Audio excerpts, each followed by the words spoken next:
Sri Vishnu Sahasranama, name 727, Avyakta. Avyakta means unmanifest. Vyakta means manifest, Avyakta means unmanifest.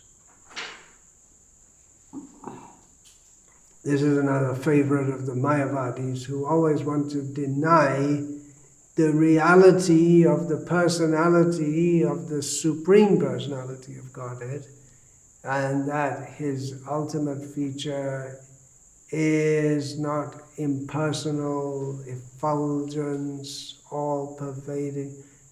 That's not the ultimate way to understand. The ultimate way to understand him is as the Supreme Person, manifest in the heart of his devotees, and manifest in the world, and manifest as Shyamasundara. Yeah. Very good lizard. Already the name has been given Vyakta Rupa. His form in Vishnu Sahasranama, way back, 305. His form is manifest. But these rascals, they want to say, well, his form is manifest, but his ultimate reality is unmanifest. Just not manifest to you, you rascal. They're denying the reality of the personality of Godhead. I have a form.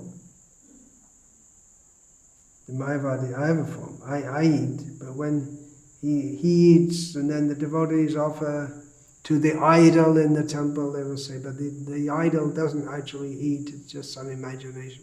They just want to make all of bhakti into imagination, and that's all. That there's no actual person as Krishna, or even if there is, this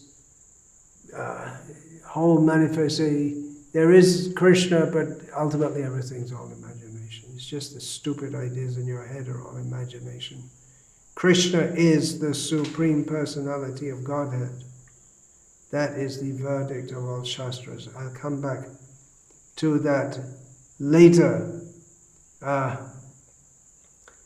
Manifest, what does it mean? Manifest means that which is seen, grasped, understood. If you can't see, someone may be a blind man, but that by their sense of touch is very acute. By the workings of Krishna's nature, their other senses become more acute. Their sense of hearing becomes very acute. Their sense of smell becomes very acute. So that even without seeing, they can interact with the world. So, manifest, it implies there's a seer and a seen. But the Mayavadis want to say that Avyakta, there's ultimately the seer, the seen, and the act of seeing, they all merge into one, which is impossible. If there's seeing, there has to be an object of vision and something to be seen. But with their imagination that ultimately there is nothing to be seen, Esha Drashta, the Shastra talks about the seer. It's a very, very strange idea. Very, very strange. They've imagined. Very nasty idea also. Anyway, I'll just I'll just get on with come to the point that because he is not seen by our sense organs, the mundane sense organs, therefore he may be called Avyakta, not manifest. Even to the transcendental intelligence of a perfectly pure devotee, he's also bewildering because that is his nature. And the example Baladev Vidyabhushan gives is that of Narada Muni. Such a great devotee had full access to go and see Krishna in all his palaces in Dwarka, and he saw that Krishna is doing various things in various palaces. Chitrang bataitad ekena vapusha yogapat pritak griheshu dvyashta sahasrang striya eka udavahat. Narad said, amazed. It's astonishing. He's the same one person, but he has manifested himself in 16,000 forms, having married 16,000 women. And in every residence, he's living separately. Although he is Chitram, it's wonderful, amazing. Ekena Vapusha, he's one person, one form, but Yugapat Pritak, he's simultaneously different. So Krishna, he's not manifest in all he can't be seen or understood by materialists, but even his great pure devotees cannot fully understand his glories. Therefore, Avyakta. Parashara Bhatta quotes from Gita. Nahang prakasha sarvasya yogamaya samavritaha mudho yang na bhijanati loko mamajamavyayam. Krishna says, I am never manifest to the foolish and unintelligent, the mudhas, people who think they're very intelligent by studying so many shastras and coming up. Actually, in one sense, they are very intelligent. It takes quite a lot of intelligence to dream up such complex theories to try to establish, and is very convincing to many people, something untrue as being true.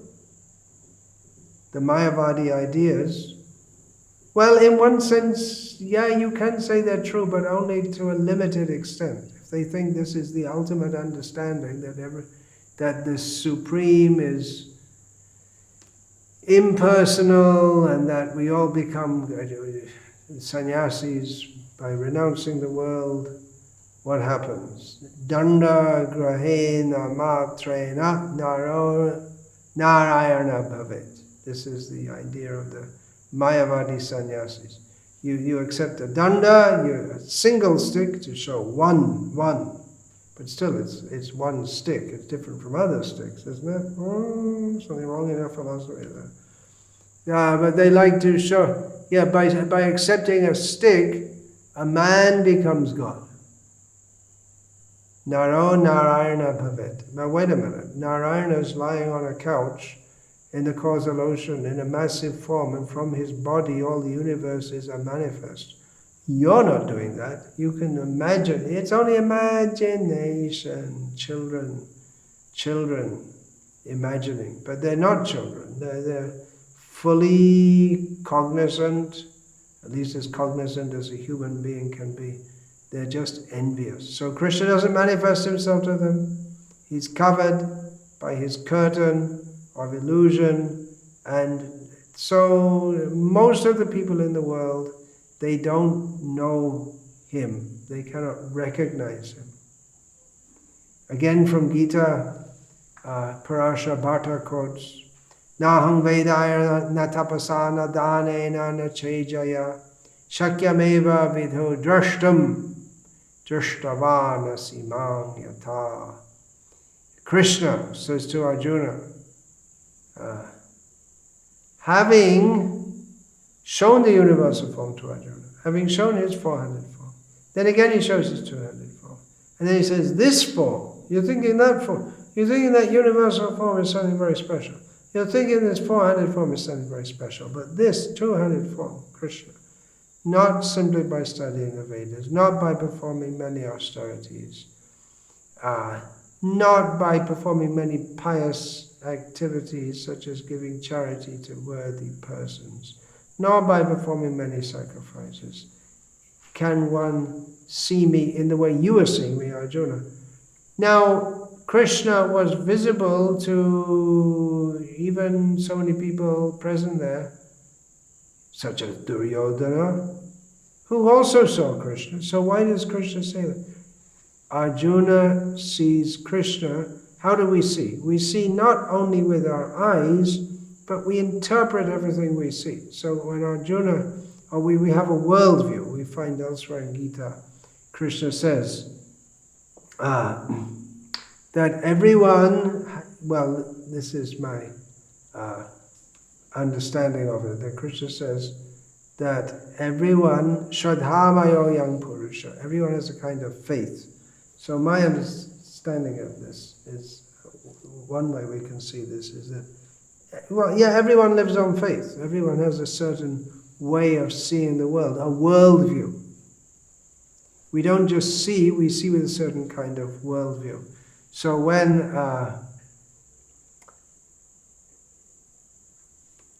for instance, if India and Pakistan are playing a cricket match, this example will be understandable to most Indians.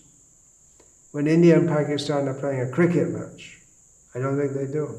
I don't think they do anymore for diplomatic or political reasons. They haven't done for some time. Anyway, when the Pakistani fans see their leading batsman or their most prominent batsman, they say, yeah, great, we won him, we think of him favorably.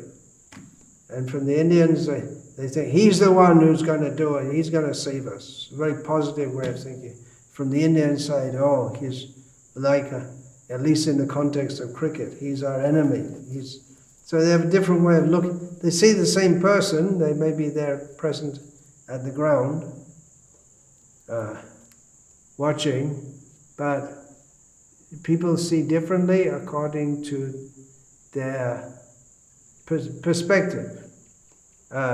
Another example given is that the child of the mother and the husband of the same woman, the father, hoping the husband is the father, they see the breasts of that woman in a different way.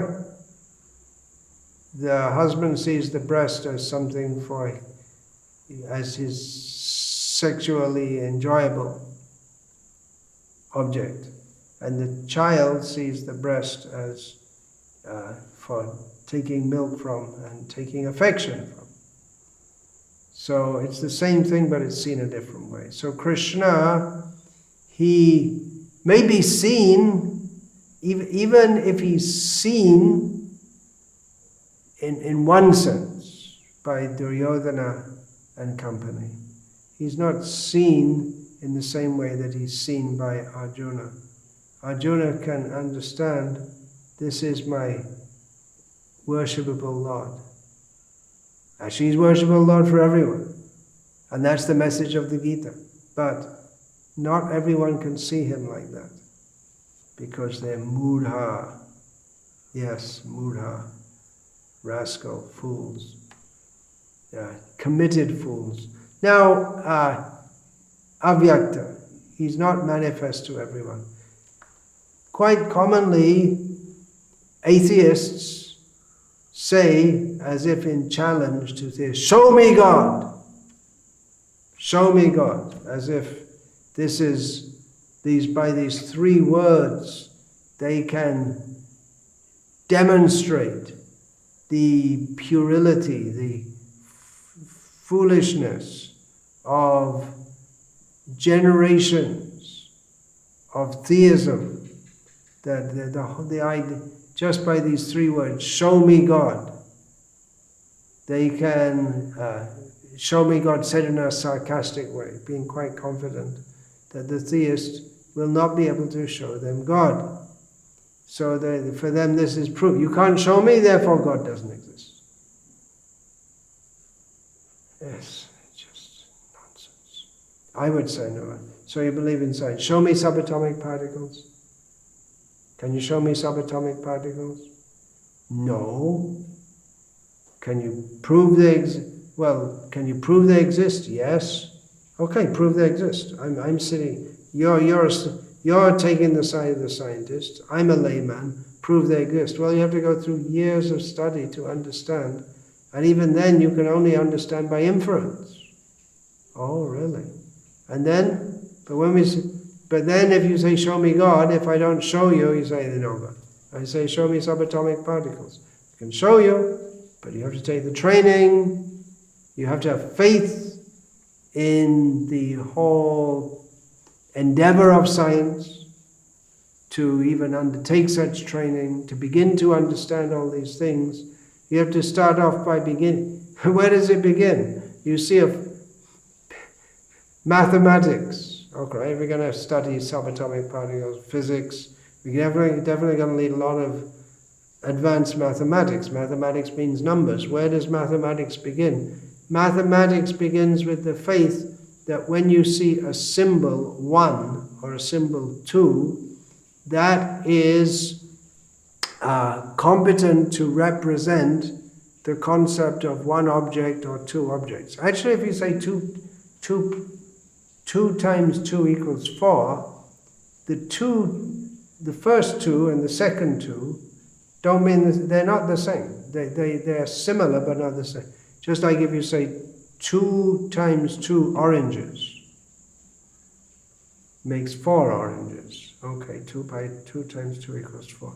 Okay, but when you say 2 times 2 and you apply it to a practical situation, 2 oranges multiplied by 2. So the first 2 stands for 2 oranges, and the second 2 stands for something intangible, 2 groups.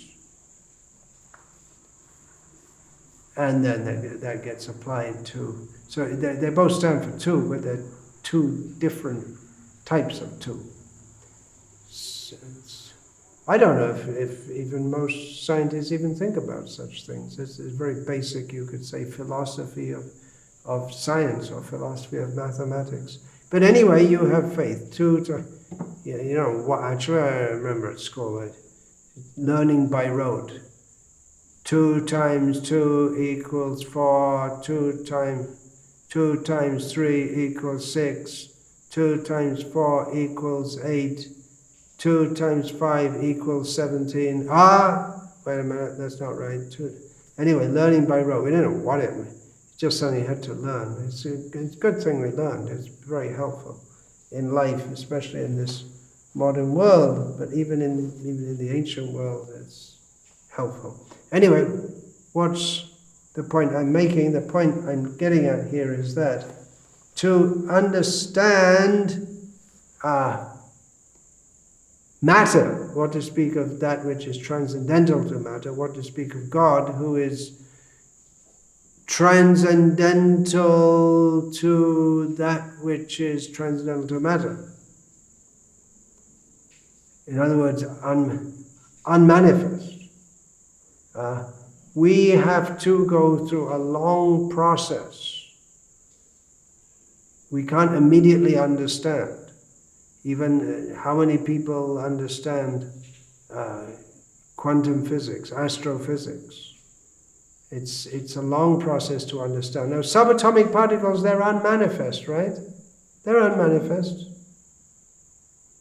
So if we're to understand God, then who's unmanifest, it means you can't understand just by primary mathematics or by such a simple form. Show me.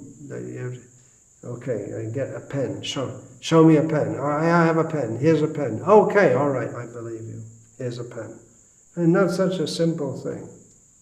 You may say, and then they say, well, you see, this is science and it can be proved, and so many scientists believe it's well, we say this is theism, theistic science. It can be proved, but we say, no, you see, we have all these experiments and this and there's no experiments. No, we have our experiments also, but you can't expect to have the same methodology. Like the methodology in, for instance, the methodology in science, let's take the methodology in science for trying to locate subterranean deposits of oil is not the same as the methodology for trying to locate galaxies in outer space. There's a different methodology. Some basic training is required for, you'll definitely have to know 2 times 2 equals 4, and a lot more mathematics for either discipline. Either you're in, what would that be? Oil geology, soil geology, astronomy, and so, or even to use the kind of equipment that is required in these disciplines requires considerable training. But it's a different methodology. So similarly, in the science of understanding God, who is the Supreme, just like how are you going to find the oil? It's unmanifest. You have a basic idea. It's probably there, but it's not manifest. Then how do you discover it? You have to go through a methodology. It's not manifest at the present time. But then if you're expert and building on the knowledge that others have discovered and imparted, you yourself can learn, and then you can use the technology to make that which is unmanifest, the oil within the earth, make it manifest and usable by human society. So similarly, there's a methodology. It's different methodology. There is in every field of science there are assumptions and axioms which are accepted. You can't do science without accepting some axioms, assumptions. For advanced mathematical theories used in astrophysics, you may not have gone through all because the physicist is not a mathematician per se, but the mathematicians, they will go through all the elaborate proofs to show that certain theorems are applicable, and then they can be used in other fields also. But it's just like using a computer. You don't have to know how it works to use it. So in complex fields of science, either you go to subatomic physics or astrophysics, micro or macro world, then you don't seek out the proofs of all the mathematical systems that you use. You use them. Any scientist, however lauded and laudable he may be, and however expert he may be in a certain field, can only know a tiny bit of the whole megalith that is what is called science. So in the Vedic culture, there's an important saying, Vidya dadati vinayam. Knowledge, learning, gives rise to humility. A little humility would be in order. Mr. Dawkins, Professor Dawkins, a little humility would be in order. I'm calling people rascals, this and that. But, they lack the basic humility they make such pronouncements. There is no God. Show me God. You can't show me God. It shows there's no God. And it's just like sometimes you have to chastise a child and try and put them in order, or at least to point out to other children that you don't be like that. Don't be puffed up. That's Srila Prabhupada often used to use that term, puffed up. It actually comes from the Bible, people who have some knowledge, from the English translation of the Bible. The people who have some knowledge, what they think is knowledge, they become puffed up with that. Yeah, unnecessarily proud. So this verse is from Gita, very important to understand why God is not manifest, Avyakta, and that He exists, certainly exists, but He's not manifest to us. This verse, Nahang prakasha sarvasya yogamaya samavritaha mudho yang nabhijanati loko mam ajamavyayam. The translation that Srila Prabhupada gives for this, I am never manifest to the foolish and unintelligent. For them I am covered by my internal potency, and therefore they do not know that I am unborn and inexhaustible. Now I'm going to read most of the purport that Srila Prabhupada gave to this verse, particularly as is relevant to a discussion of this name, Avyakta. It's a name for Krishna. That means there's a name. It's a name of Vishnu. You just can't paint him into non-existence, or just like you see some flowers, the dandelion in the wind, some gust of wind, and they just poof, all the little flowers float away. You just can't render him as unmanifest in all respects just by imagining it. Actually, the very term unmanifest means that he has manifestation, that he has existence. Just we don't see it, that's all. So Srila Prabhupada's purport to this verse from Gita.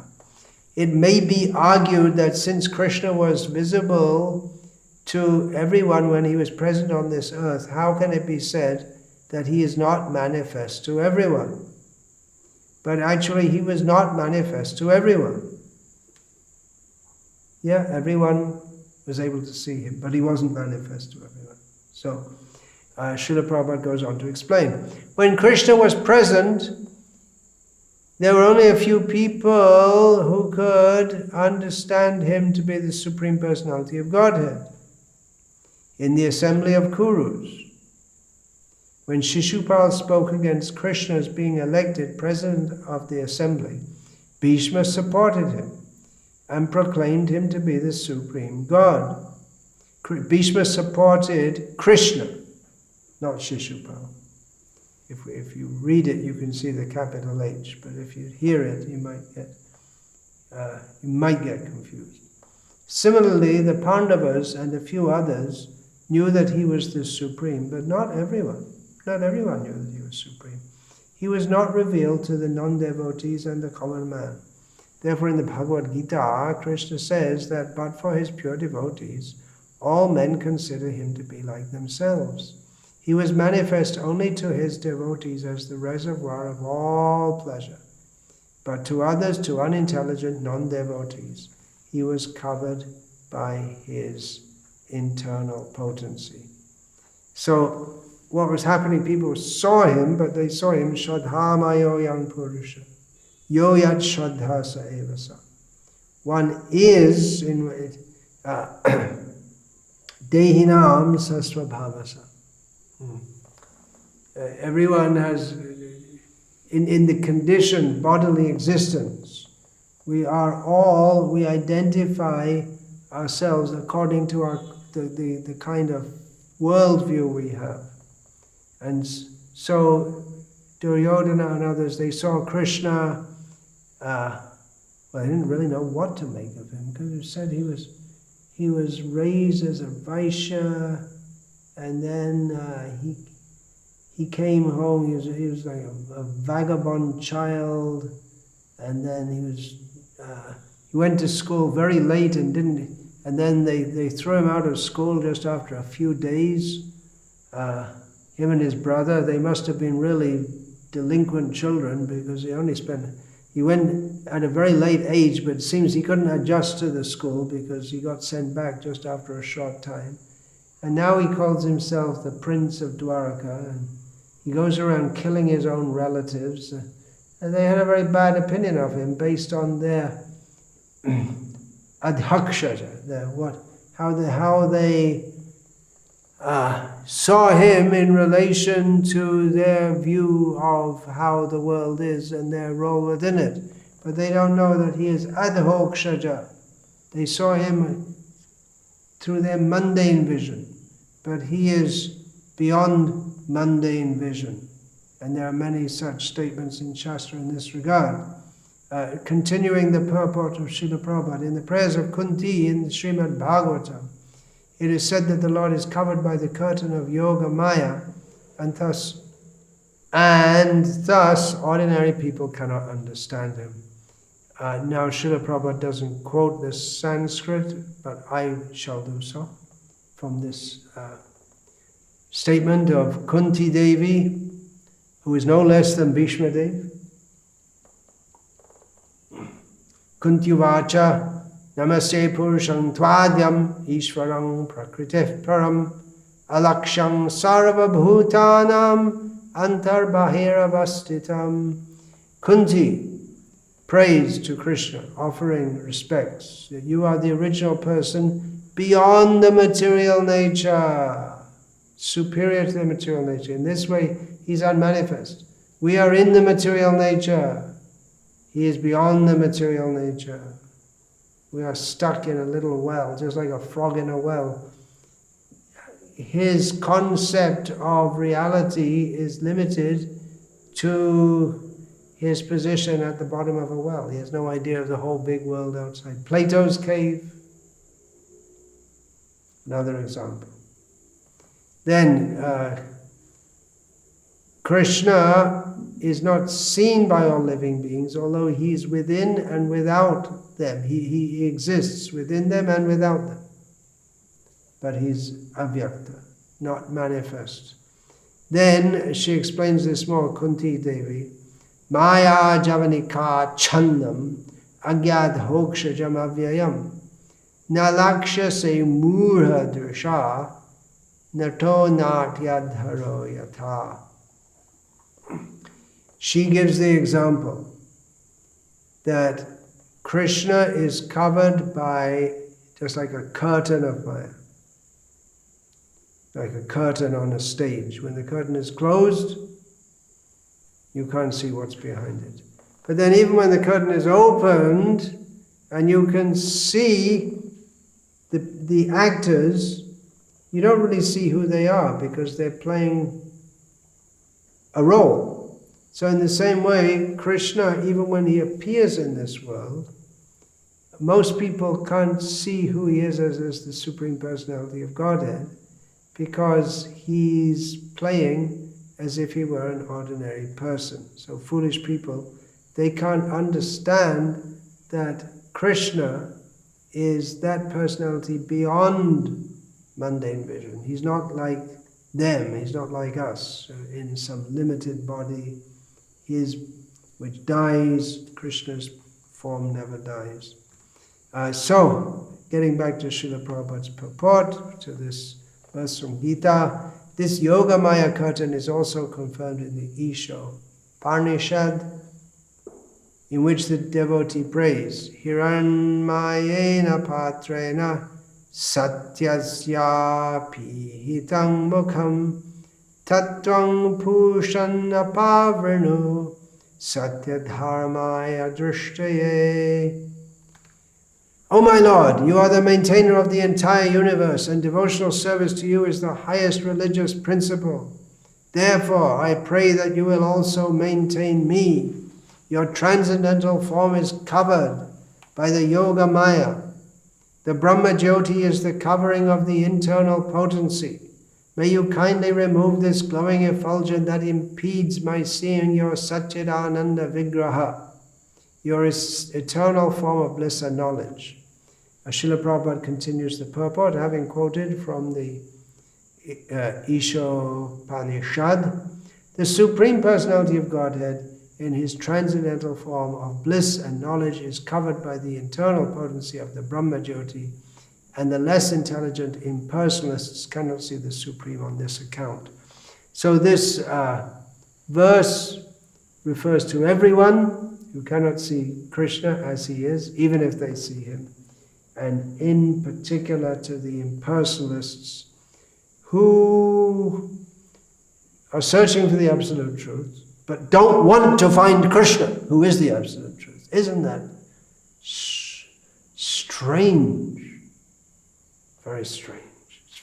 The impersonalism messes you up. People are really afraid of this vaccination.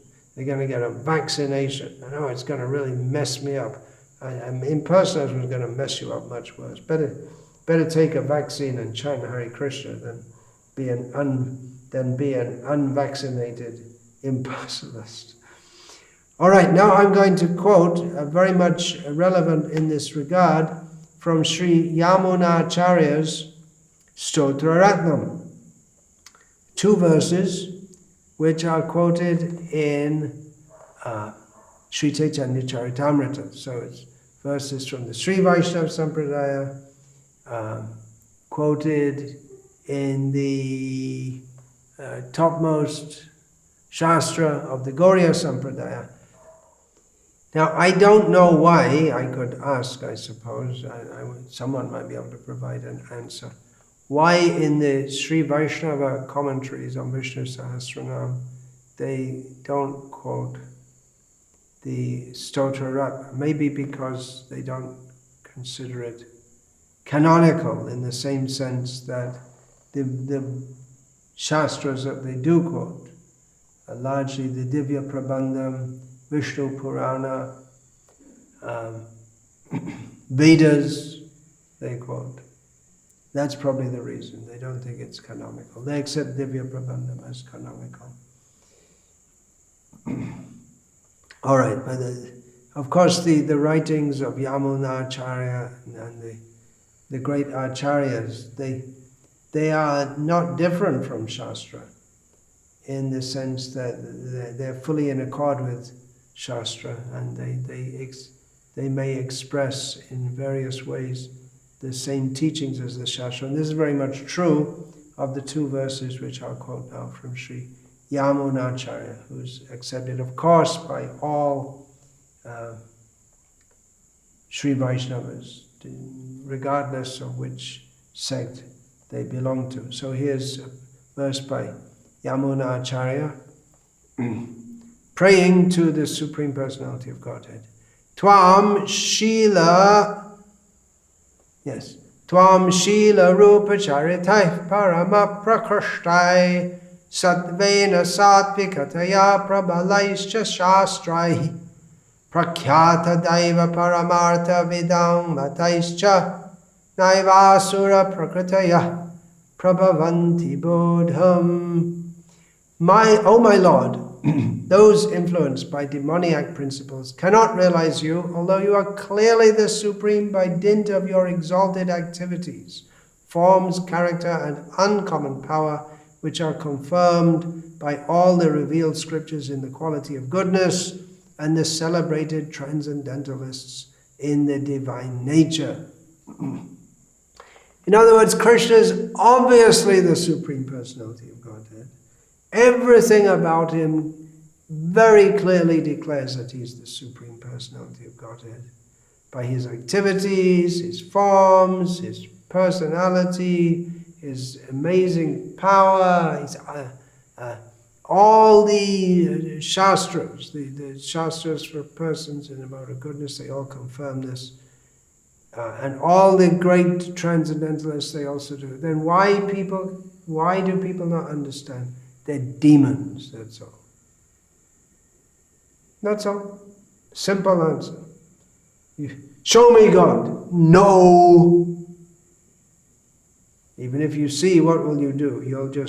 You'll mock him. Better we don't show you. We won't show you God. Rascal. You can see him everywhere, but even if he was to come and personally, you think he has to come before you and bow down, I'm God, please believe in me. No. Please. Okay. All right. That's not the way to approach him. Imagine I don't believe the Queen of England exists. Well, she lives in Buckingham Palace in London, and a lot of people see her on TV. I didn't see her. It's all a big bluff. Show me. Tell her to come and bow down in front of me right now. Then I'll believe she exists. And even if she comes, you say, you see, it's just someone dressed up. You're just trying to fool me. I know better. What can you do for such people? So that was verse 12 from Yamunacharya Stotra Ratna. Then verse 13, continuing the same theme, Ulanghita trividhasima samatishai sambhavanam tava parivradhima svabhavam maya balena bhavatapi niguhyamanam pashyanti kechidanisham tvadananya bhavaihi. O my Lord, everything within material nature is limited by time, space, and thought. 3 limits. We're limited by time, just like this body is limited. It's born at a certain time, will die at a certain time. It's limited by space. This body is now present in its present location. And in India, it is not in Britain, so it's limited by space. And by thought. It's like the ant may be crawling on my body, but because the ant's thought processes are not sufficient to understand what is a human being. So, because of that limit, he can't understand who am I? Who am I? I'm pointing to this body is not me. I should know who am I. Now, in the same way, the Supreme Personality of God, He's beyond all those limits. He's present in all times, all places, all circumstances. All thoughts spring from Him and are meant to lead to Him. So we put the limit on ourselves by not being able to see Him, by our being inimical to Him. He closes off the thought process by which we can understand Him. Anyway, going back to the translation of this verse, O my Lord, everything within material nature is limited by time, space, and thought. Your characteristics, however, being unequaled and unsurpassed, are always transcendental to such limitations. Krishna is beyond the limitations of this material world. You sometimes cover such characteristics by your own energy, but nevertheless your unalloyed devotees are always able to see you under all circumstances. So the important point here is that Krishna is unmanifest to the non-devotees, but He is manifest to the devotees. Another example of something which is unmanifest, which we can, if we know the technique, we can bring into manifestation. Ghee is present in milk, but where is it? You can't see it. There's a process to bring it out. This is a crude example. Those who know the process can extract ghee from milk. When you extract ghee from milk, you're not creating something, you're just manifesting it. So in the same way, if we know the process, we can manifest in our minds the Supreme Personality of Godhead by His mercy. It's not that He wasn't there, but wasn't manifest. Within a caterpillar is an unmanifest butterfly. A butterfly is very different from a caterpillar. A frog is very different from a tadpole. Who would imagine that from a tadpole comes a frog? Who would imagine that from maggots, larvae, come flies? There are many wonders even within the material world.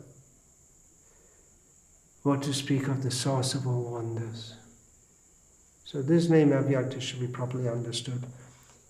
There's quite a bit more to say about this. I'll postpone saying more to another session if Krishna is so kind to let me manifest more discussion of how he is manifest, although his one name is Avyakta, unmanifest. If Krishna kindly allows me, I will continue to speak on this topic in another session. Vancha kalpatarubhyascha kripa sindhubhya devacha patitanam pavanebhyo vaishnavebhyo